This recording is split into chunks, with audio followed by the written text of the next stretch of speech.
everybody, and welcome to Cake Break. My name's Carly and I'm a CSR with the Lubbock Public Libraries, and today I'm going to show you how to decorate a mermaid cake.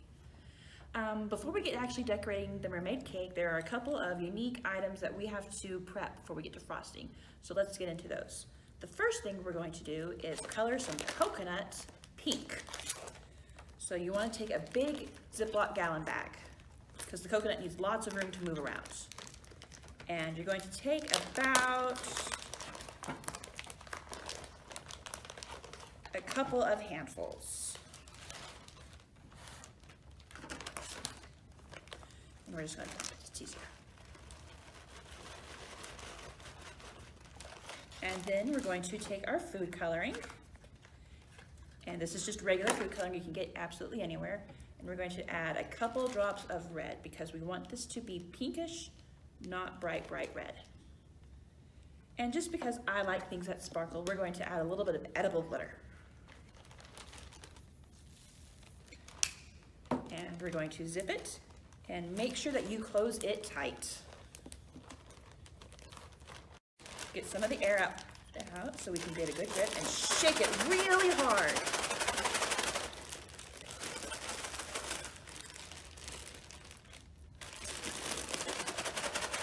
And now we have pink coconuts. We also want to make sand because it's a mermaid and they live in the sea, but we want bright, colorful colors. So I have a bag of cereal here. I think it's Trix. And we're going to take a handful, and we're going to put it in another Ziploc bag. And you can do this with any kind of cereal or cookies or whatever you want to make the sand. And we're going to zip it again, make sure it's real closed, real tight. And then both your hands, you're just going to start squeezing it to make it all crumbly.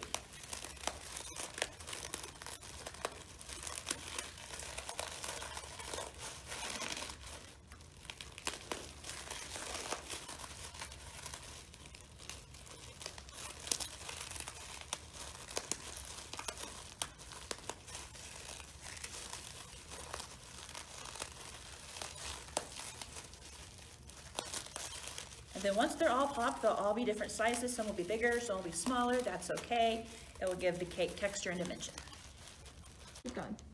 All right. Get some of the air out so we can get a good grip and shake it really hard.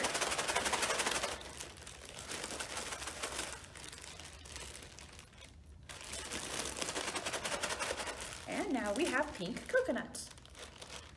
We also want to make sand because it's a mermaid and they live in the sea, but we want bright, colorful colors. So I have a bag of cereal here. I think it's Trix. And we're going to take a handful, and we're going to put it in another Ziploc bag.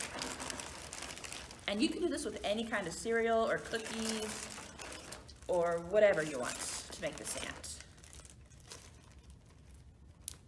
And we're going to zip it again, make sure it's real closed, real tight. And then both your hands, you're just going to start squeezing it to make it all crumbly.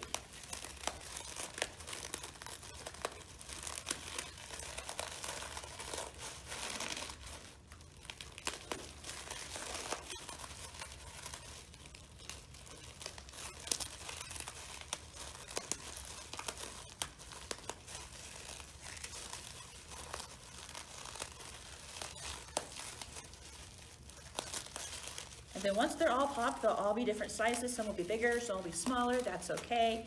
It will give the cake texture and dimension.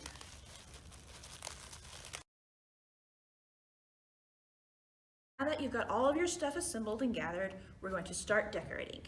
And the first step is to make a crumb coat. And that is to frost the whole thing in a base layer. We're just going to use regular white for this. And it doesn't need to be very thick, it just needs to coat. So we're going to start slowly adding it on, making sure that we get it into the little ridges of her arm.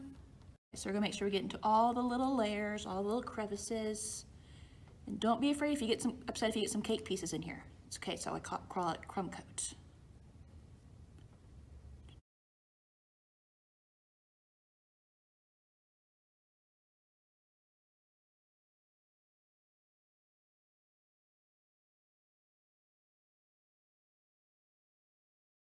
Okay, so now we're gonna put a little of outlines on her so we can see where exactly we want to put the different patterns and colors. Now, if you don't have a piping bag, it's okay. We can do this with a simple Ziploc bag and a pair of scissors. So we're gonna take a tiny scoop of our frosting and make sure we get it down here in this tip.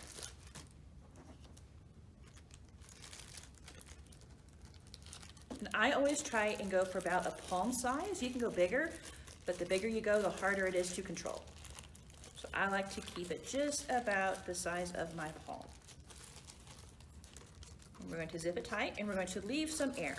That way it can move again. I'm going to get it all the way down into this tip. And then with a pair of scissors, we're going to cut the tip off.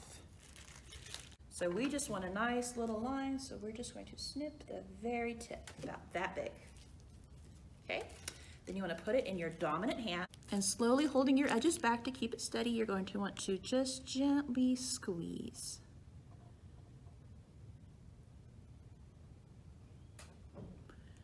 You don't want to be touching the crumb coat with this. You want to keep it about a little bit off of it. That way you can keep your line defined.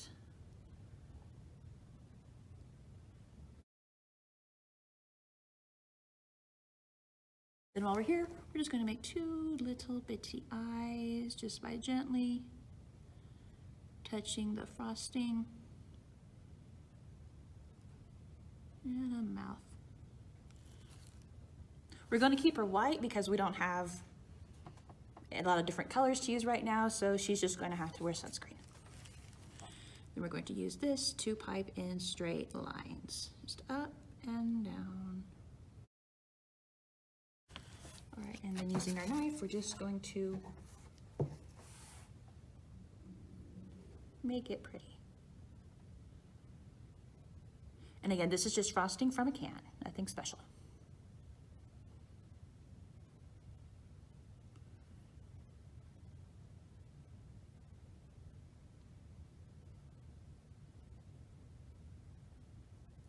And then because we got the funfetti, that means we got sprinkles. So we're just going to put a couple of these on her bodice to make it look like beads.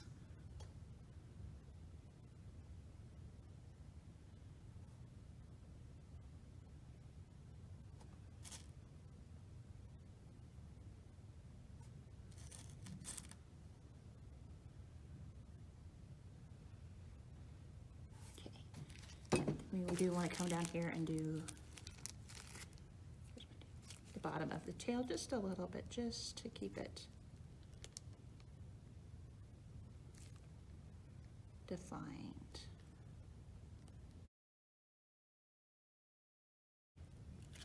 Right.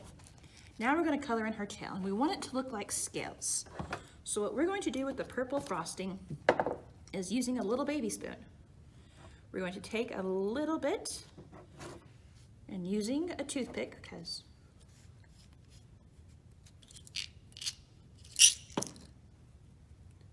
we're going to gently drop it. There's a little blob onto it, and using the back of the spoon, we're going to make a little swoosh. And then we're going to do it for two over here, where they overlap just a little bit.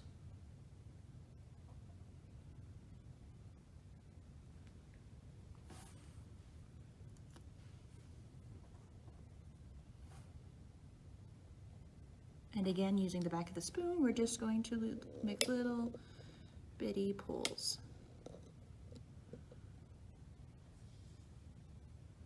There will be a lot of frosting on this because it does build up quickly.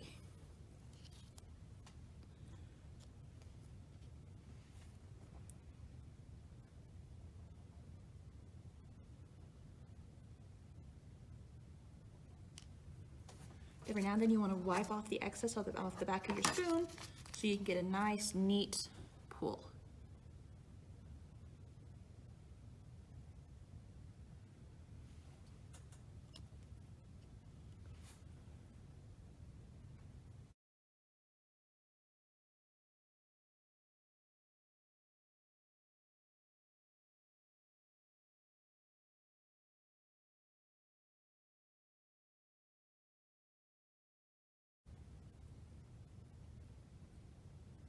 Now she's got scales. And you can go in and redefine them just by making little whooshes with your spoon.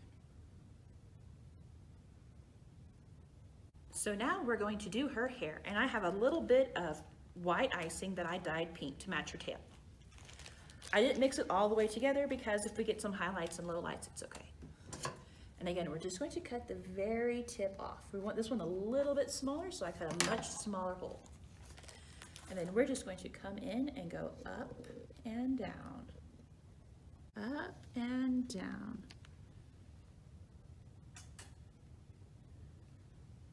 So we don't need to be very precise with the lines on this because she's underwater. So it can move around a lot.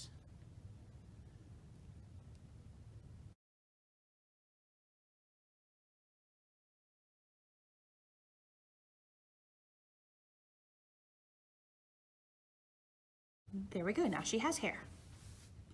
So now we're going to do the tail, and because we want a little bit of a different texture and how fish fins are usually kind of transparent, we're going to use the pink coconut we dyed. And we're just going to lightly place it on the tail. And we're going to keep it little handfuls so we can keep it controlled. All right, so now we have the mermaid all pretty on the top, and you can look, you have all this empty white space all around her. And I don't really like that because it looks kind of messy. So we're going to take this lovely sand we made, and in little handfuls, we're going to pack it into the frosting.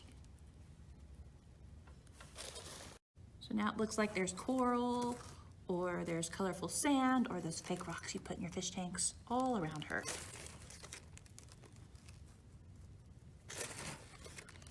And it's okay that this part gets messy.